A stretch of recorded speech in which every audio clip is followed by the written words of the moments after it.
एक पेशेंट को अडॉप्ट कर सकते हैं, ठीक है ना। उसको जितना हमारी पॉकेट लॉक रहती है उतना राशन खरीद के दे सकते हैं। या फिर कोई आपके टच में कोई सोशल वर्कर हो, समाज सेवी हो या कोई समाज सेवी संस्था हो, आप उसको बोल सकते हो कि आप 2 या 4 टीबी पेशेंटों को 6 महीने तक राशन उपलब्ध करा दें। 200-400 रुपये की बात है, पेशेंट को ये हो जाता है कि दूसरा पेशेंट में जो सोशल स्टिग्मा है, आपको उसको उससे बाहर निकालने के लिए समझाना है कि टीबी का जो ट्रीटमेंट है वो सक्सेसफुल है और यह कोई ऐसी बीमारी नहीं है कि जिसका इलाज नहीं है। लोग क्या करते हैं, वो समाज में, गांव में, हमारे आसपास रहते हैं, वो कहते हैं कि जी हमें टीबी हो गई है, पर वो बताना नहीं चाहते। तो उसमें क्या होता है, जब वो नहीं बताते तो वो हमारे समाज के लोगों के अंदर बैठते हैं, उठते हैं, खाते हैं, तो उससे आगे और लोगों को टीबी फैलने के चांसेस रहते हैं। जब तक उनके अंदर अवेयरनेस नहीं होगी तब तक टीबी मुक्त भारत नहीं बन पाएगा। और प्रधानमंत्री जी का और भारत सरकार का जो टारगेट है 2025 में हमने भारत को टीबी मुक्त बनाना है, तो उसके लिए समाज का सहयोग, आप लोगों का सहयोग और सोसाइटी का सहयोग बहुत जरूरी है। इसमें इवन टीबी मुक्त पंचायत का भी एक प्रावधान है कि एक उसको अगर 3 साल लगातार कोई पंचायत गांव में नहीं केस आता तो टीबी मुक्त पंचायत मानी जाएगी, और 3 साल लगातार में है तो उसको शायद मेडल गोल्ड है ना, गोल्ड मिलता है। उससे पहले ब्रॉन्ज है, सिल्वर है, ब्रॉन्ज है, फिर सिल्वर है और उसके बाद गोल्ड है। स्टैचू है महात्मा गांधी का, ठीक है। उसमें क्या है कि जो हमारी पॉपुलेशन है 1000 पॉपुलेशन के ऊपर एक साल में एक या एक से कम केस होना चाहिए उस ग्राम में, एक या एक से कम केस होगा।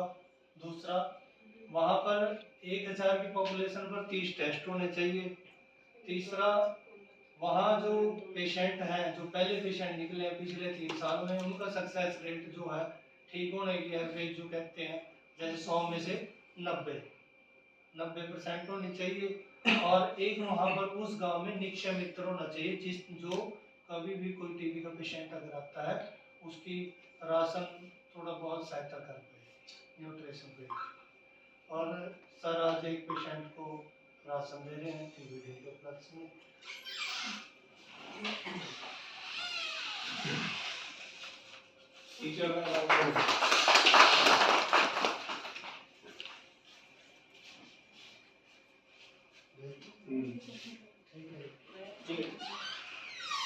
जरूर बताओ कहीं अगर बातचीत भी होती है, कई बार अपने फैमिली में कोई लोग इकट्ठे हुए होते हैं, ठीक है, और कम्युनिटी में हम कई बार खड़े होते हैं, वहीं पे कोई बात ऐसी शुरू होती है तो उसमें इस चीज़ का जरूर बताया करो। जैसे आप काउंसलर हो, आप जरूर इसके बारे में सभी को ना जब भी जाते हो फील्ड में तो इसका बता दो, 5 मिनट ही क्या बताओ, ठीक है। लोगों में एक स्टिग्मा जो है ना उसको खत्म करो, वो बहुत जरूरी है। क्योंकि वो कह देते हैं कि जी हमारी बेटी है, अभी इसकी शादी नहीं है, हम नहीं बताना चाहते हैं, हाँ। उस तरह के लोग हैं ना, फिर वो स्पूटम पॉजिटिव होते हैं, आगे वो बैठ जाते हैं समाज में, तो ना पता होने के कारण, अवेयरनेस ना होने के कारण आगे फैल भी जाती है।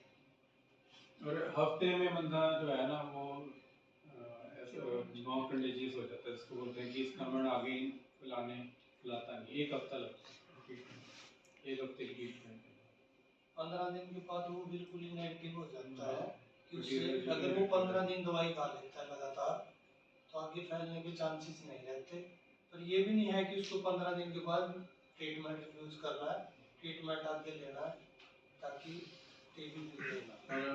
जो अगर मान लो कोई कंटेक्ट में आता है जिसको टीबी चल रही है दवाई, उसको मतलब कि हमने मोटिवेट करना है कि लेना है, क्योंकि आज ही आया 35% लोग जो है वो 15 दिन में, मेरे ख्याल आया 15 दिन या 20 दिन में वो दवाई खाना छोड़ देते हैं, उसके बाद खाते ही नहीं हो दवाई, क्योंकि थोड़ा सा दवाई जो है जैसे सिंपल भाषा में कहीं गर्म होती है, क्योंकि मल्टीपल ड्रग्स हैं, 4 या 5 गोलियाँ खानी है और हर तीसरे दिन दवाई खानी, तो उनको लगता है कि डाइट अच्छी नहीं लेते लोग, उस वजह से उनको लगता है कि ये तो अंदर गर्मी होगी, ऐसा हो गया वैसा हो गया, तो दवाई छोड़ देते हैं।